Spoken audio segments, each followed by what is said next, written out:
I'm Peter McLallen. I am the Vice President here at William Carey International University, and I'm excited today to have a conversation with Dr. Paul Cornelius, who is our newly appointed and arrived into the office president for WCIU.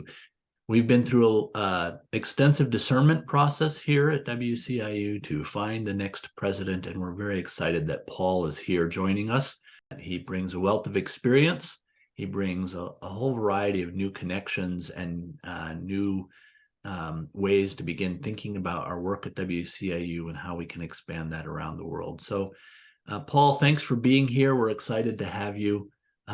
Perhaps you could share with us a bit of your background and how you got to this moment. Peter, thank you so much. It's good to be here, physically present in the Pasadena office of the William Carey International University. And thank you for the warm welcome, Peter. It's been great to be part of this community over these few weeks, and I've enjoyed a tremendous welcome and feel already a part of what God is doing through WCIU. My own journey began, years ago, as I put faith in Christ when I was 14, and then continued to grow, a lot of ups and downs. But over the course of the years, the Lord clearly led me into serving Him very specifically through different organizations, beginning first with Youth for Christ, where my wife and I served in the city of New Delhi for 8 years, and then leading me on into some additional studies with a Master of Theology in Bangalore in the area of New Testament studies, and then taught for a while at a seminary, and then continued to think through what further studies would look like, which brought me to Pasadena, to Fuller Theological Seminary, to work on a doctorate in intercultural studies, the focus of my dissertation was theological education, specifically in India. And so that sort of set the trajectory for me, even going back into India for the next several years, beginning 2006, which was particularly to engage with seminaries and institutions, theological institutions in India. So went back, served again as the principal of a Bible college in India, and then took on the role of accreditor for seminaries and theological institutions in India particularly, and also serving other parts of Asia. And a few institutions here in the US serving the Asian diaspora. But that sort of, it was not just a mere foray where you just go for a few years. This was extended time with understanding institutions, institutional functioning, curriculum development, and a host of other things related to institutional growth, effectiveness of training, and so on. So in short, that has been my background in theological education, in the work in the work of the ministry, engaging with churches, and so on. I've served as the pastor of a church. I've served as a youth pastor as well in Chennai for a while, and have had opportunity to engage extensively with networks and various other organizations and entities in India and outside of India in relation to training in education, in relation to education, theological training, grassroots level training, and also missions, and the ministry of the church. So that's been a large part of my background coming into this position. And so it's exciting to be here and to be part of what God is doing through WCIU. Yeah, that's wonderful. So you clearly have a very well diverse and pointed background that will lead you into WCIU. Can you tell us a bit about even the discernment process? So I know at our side, the board was looking at many candidates, bringing it through. I know that as it came into interview processes, there was a great sense of discernment and and peace from the Lord on various pieces from our side. But tell us about that journey from your side to come to WCIU. Yeah, you've heard this story a bit, Peter, from me, and so have others in the community here. But it's something I did not anticipate. Going back from Pasadena in 2006, as a family, we never really, at least I never thought, neither did my wife, that we would, find ourselves relocating to the US some years down the road. And that was about 17 years ago. And we felt fairly certain that, we were going to finish up in India.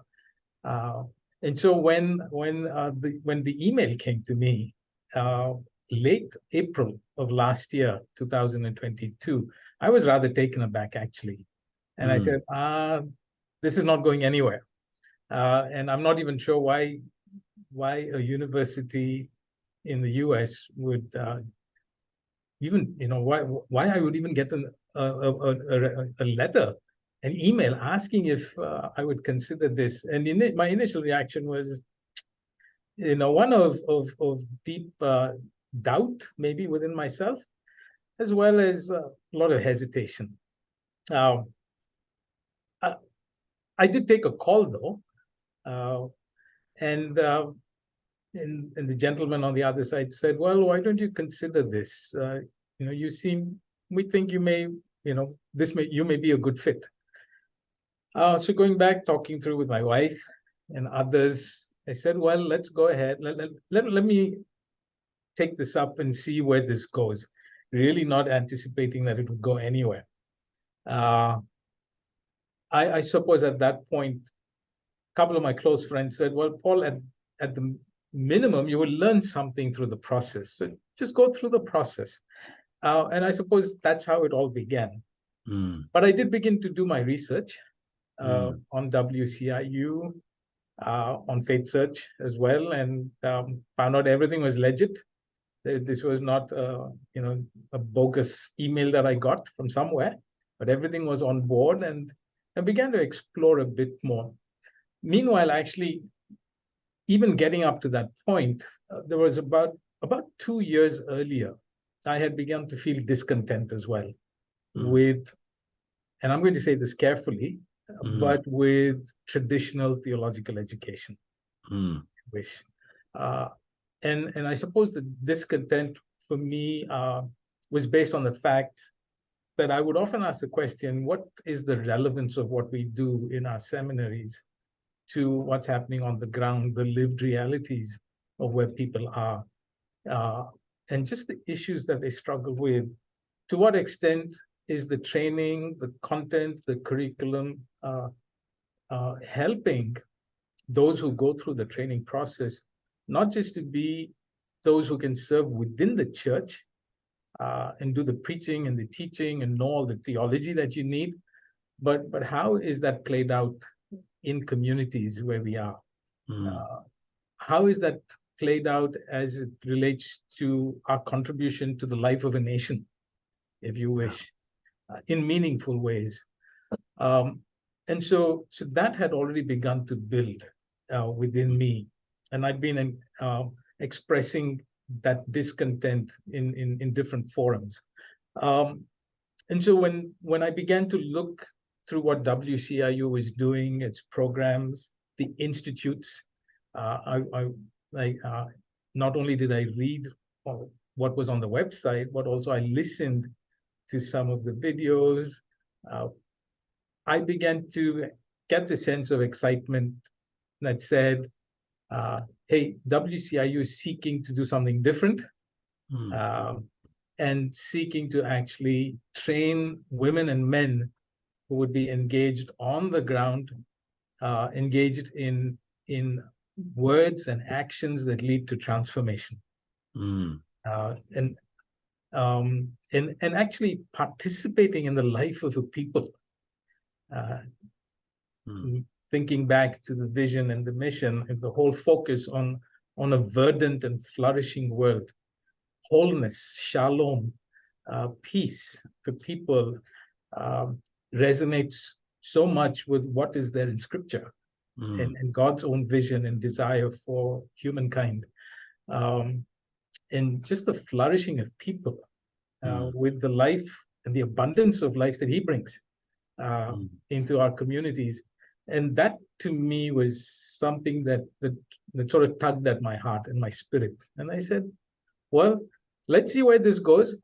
But this does seem to be a place that I can be part of and I can engage with. So that really that flowered in me, if you wish, and began to take root.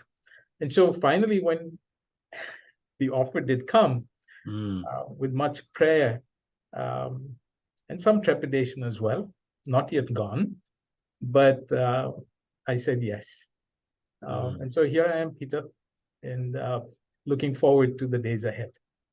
Yeah, I so appreciate that story and I resonate with it. And I think that's an exciting thing about WCIU. I remember when the job opportunity for vice president first came across my desk, I dismissed it.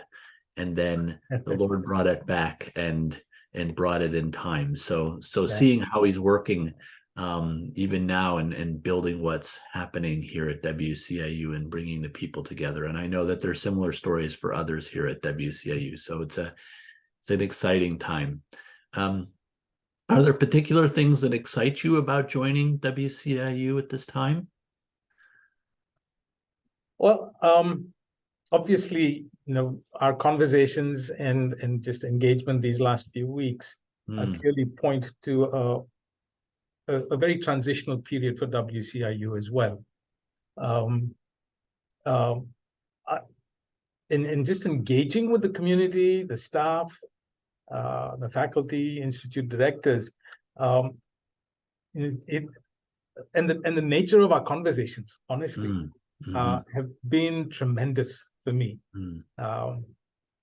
I think the quality of the people that we have at WCIU is amazing, and you couldn't probably ask for a better group than what we do have. Not just in terms of the knowledge that they bring and the expertise in their various fields or areas of engagement, but I think critical to where WCIU will move forward in the days ahead is the fact that there's deep commitment to the Word, to be biblically rooted, committed to the Lord, evincing deep love for God and for His people. You couldn't ask for more, really, when you think of a group to work with. And that's what I find. Not to say that I didn't find it anywhere else, but as you think about a new place, this is what I would have looked for, definitely. But I believe also just the opportunity to be for WCIU to be a catalyst in so many ways across the globe, either by way of partnerships or networking or seminars or consultations, whatever it might be. But WCIU, I think, is onto something that must be taken around the globe. And I believe WCIU does have capacity to engage in meaningful ways, not just with churches, with other entities, other organizations down the road. So that's something that clearly is exciting for me to even consider as we look at opportunities in the next few years.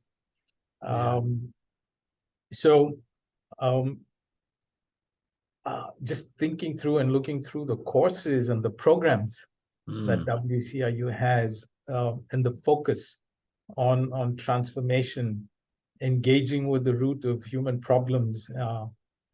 Wow, those are aspects that resonate so much with me.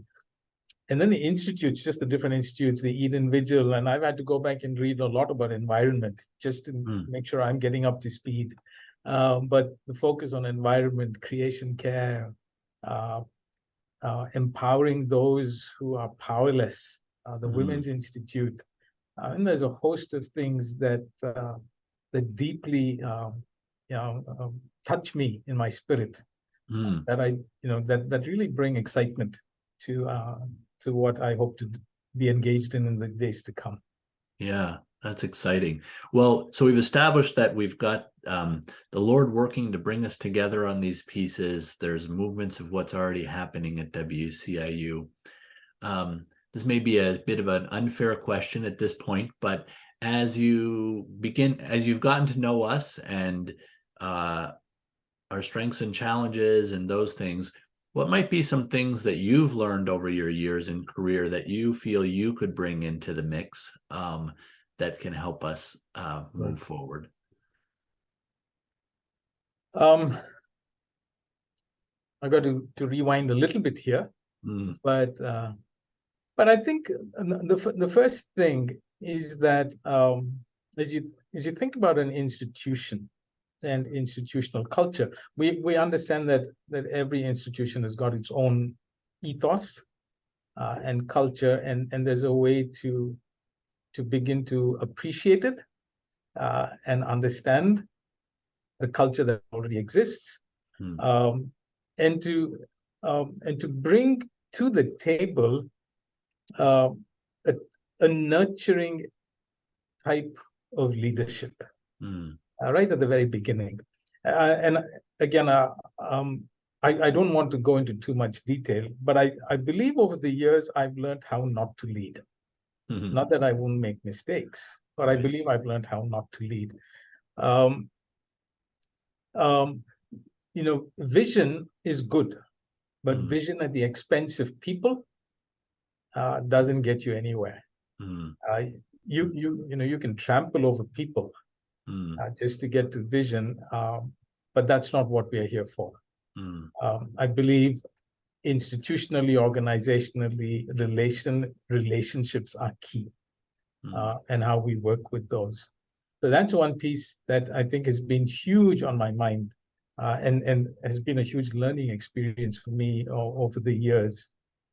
But quite apart from that very personal reflection on what leadership means to me, is also the focus that I've had working with institutions, very particularly in the area of curriculum development, capacity building for faculty in the areas of andragogy, learning approaches, and a host of things that you pick up as you work with accreditation. In fact, more so in accreditation than actually having taught in a seminary, because you are pushed to read a lot more and understand a bit more of wider educational practices and so on. So that, I believe, is something that I bring to the table as part of what I've learned over the years. Additionally, in more recent times, I've been part of a partnership, or through Asia Theological Association, in partnership with scholar leaders in the area of vital sustainability and strategic planning and development for institutions. So that's been another piece that's been more recent, and just how do you position yourself for the days ahead, and how do you look at it strategically? And a lot of work that you've already done, Peter. But those are the aspects that I think that I've really picked up over the years. I think too, if I may, a significant part of my learning over the years has been in the whole area of what does spirituality look like, and how is it different in different places, and how is it expressed differently, and to what extent does that aspect of our living and our belief and our life impact how we engage, with our normal day-to-day activities, or with focused activities, or whatever God leads us to do.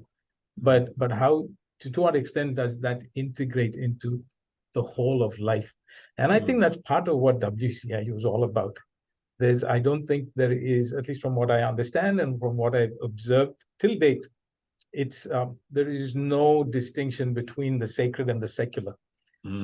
It's actually the whole interface of how does spirituality overflow into life, if you wish. Yeah. No, that's really great. And I can hear those themes coming through of even a scholar practitioner that you are, of learning these things and looking to put them into practice. And that is very much what we're about here at WCIU.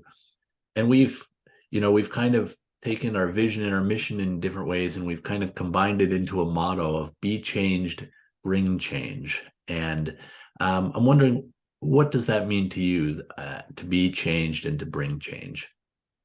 And you've alluded to that some already, I know, but just on that motto, maybe. Sure.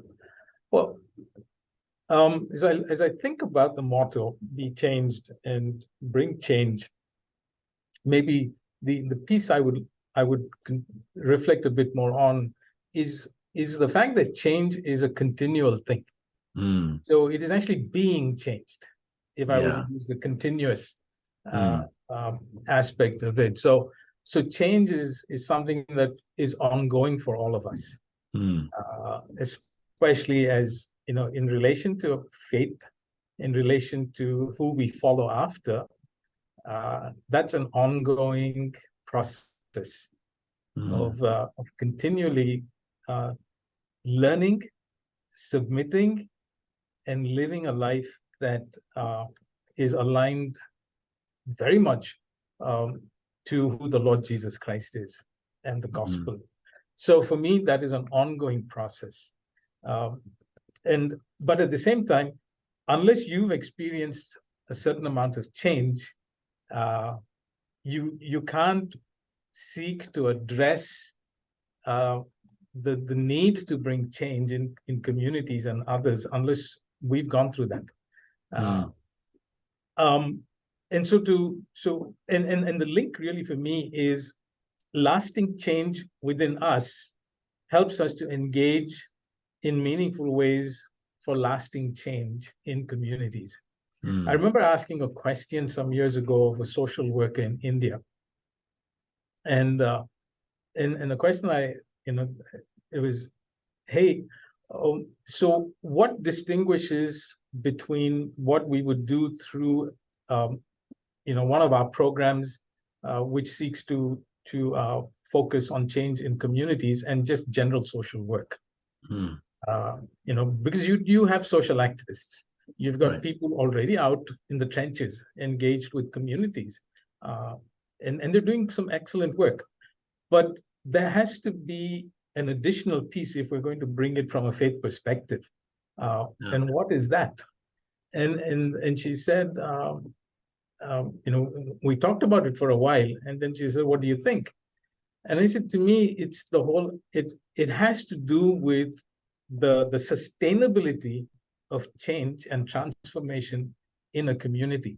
And to me, that doesn't happen unless the gospel is a significant part of that, or is the central part of change, and lasting change and sustainable change.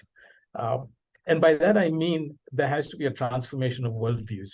There has to be deep transformation of worldviews or rather of worldviews that are deeply embedded in people's minds, that then affect their way of life, thinking, approach to life, approach to others, and so on. You can sort of add to that. And so, to me, I think at the heart of change and sustained change is the transformation that the gospel brings in terms of our thinking and our approach to life. And so, as much as that happens, and that's an ongoing process for us, and I believe that then is translated into our engagement. Yeah, great. I really appreciate that idea of it being an ongoing process, right? And so, maybe we think about being changed and bringing change, right, as an ongoing process. Sure. Yeah, that's great. As we sort of as we move into 2023 and as you sort of begin your tenure, what opportunities do you see for WCIU?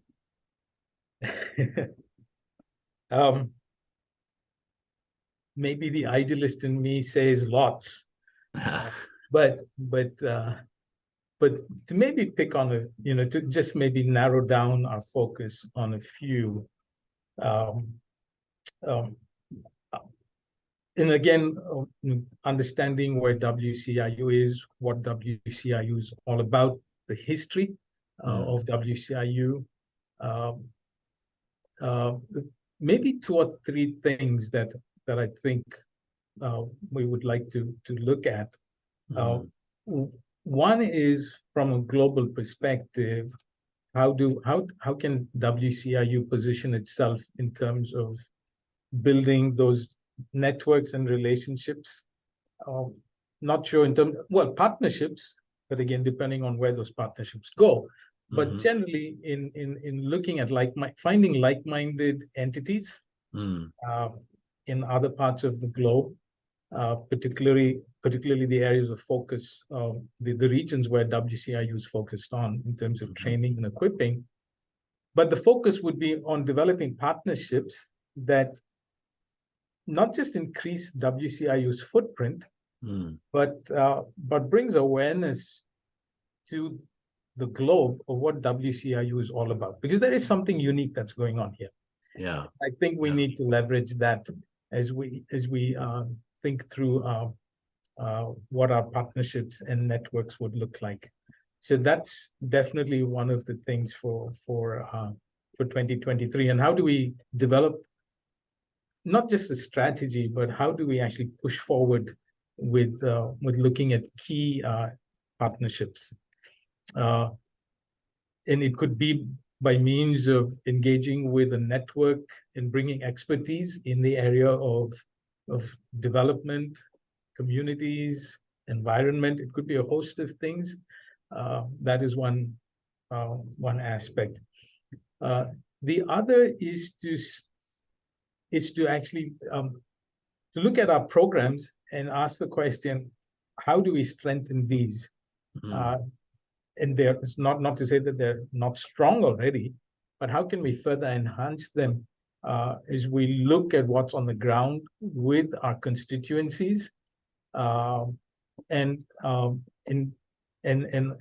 ask those deep questions that reflect back on our curriculum and the content of what we do. I believe that's constantly happening, but maybe to see if we can actually get out there on the ground, some of us, and ask those questions from this perspective and context where our students and our constituencies come from. So I anticipate a bit of travel, I would hope, in the next year to get the type of information we need to then chart our direction forward. The other piece clearly is just developing significant relationships with churches, with other like-minded bodies, and that's probably going to take the focus. Will be the focus of 2023. But I hope that would then set us up for some new things in 2024 and on. But really, but surely, Peter, I don't believe my job at this moment is to rock the boat too much, but to just ensure that we're building on what we have, some very strong foundations. Yeah, no, that's great. That building is key, and we've been building some strong foundations and look forward to ways working together to expand that out. Absolutely. Yeah, that would be wonderful. Yeah, and you and the team have done such a great job already, so. Well, it's the Lord working us all in a direction. So we'll do that. Well, thanks so much for taking the time out to talk with me today. And we'll look forward to other conversations as we move forward together. Yeah. Thank you, Peter. Lovely to be here and lovely to have this conversation. Yeah, and we're glad you're here at WCIU as well. Thanks. Thank you.